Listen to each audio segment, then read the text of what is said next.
I'm Jordan Legan, and welcome to Summary Judgment, our weekly digest of what the critics are saying about some of this weekend's new movie releases. If you're a tween or a sci-fi comic book nerd, you are the all-important demographic today.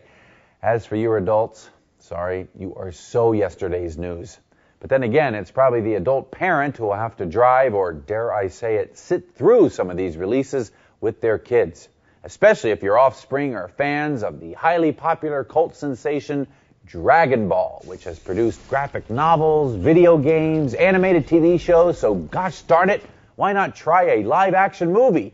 That's right, it's Dragonball Evolution, where warriors try and protect Earth, and everyone's after these mystical Dragon Balls. Yes, that's right, I said it, Dragon Balls.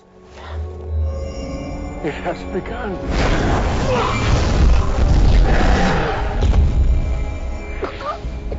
Find Master Roshi in Pazu. Tell him Mikra has returned. Chi-Chi?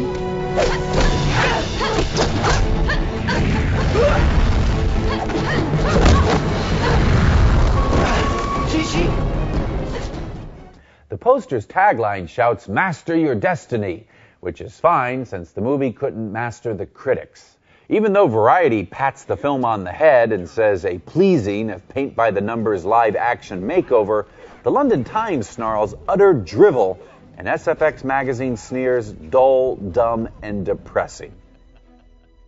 Just the opposite of depressing is that little cutie pie herself, Hannah Montana.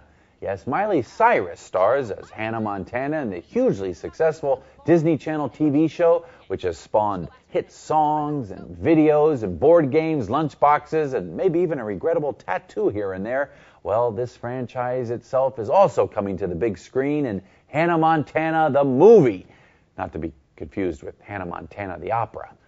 In this family comedy with music, Hannah's dad decides to take her off the road and away from her hectic pop star world and get her to return to her roots in the countryside of Tennessee.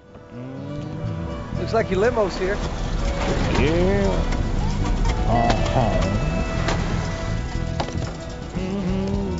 Ain't she a beaut? No. All in all, the critics are split, but many said they had a good old time.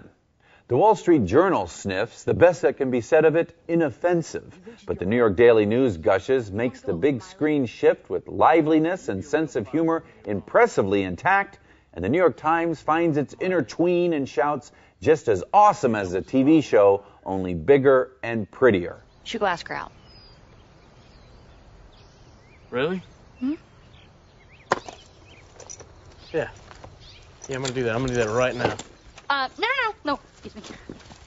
You can't go in there. She's not home. Miley says she's not home. She said something about going to the barn and brushing blue jeans. And for those adults who didn't get enough of a mall cop fix with the smash surprise hit Paul Blart, here's another mall cop comedy, Observe and Report. Only this one stars Seth Rogen. It is rated R, and it is being described as incredibly twisted. Yes, Rogen plays head of security at a mall, but dreams of one day becoming a real cop, and just might get a chance to use his police skills when the mall is struck by a flasher. Anna Faris and Ray Liotta also star. Catch the guy that did this. Okay. I think the best thing to do at this point is I'm gonna go talk to the other ladies. You saw the guy. Ha! What? Now what? Are you embarrassed saying that stuff? It's just so much like a cop. It's paperwork, it's procedures. What I want to know is who's going to protect Brandy. It's clear to me she's been targeted here.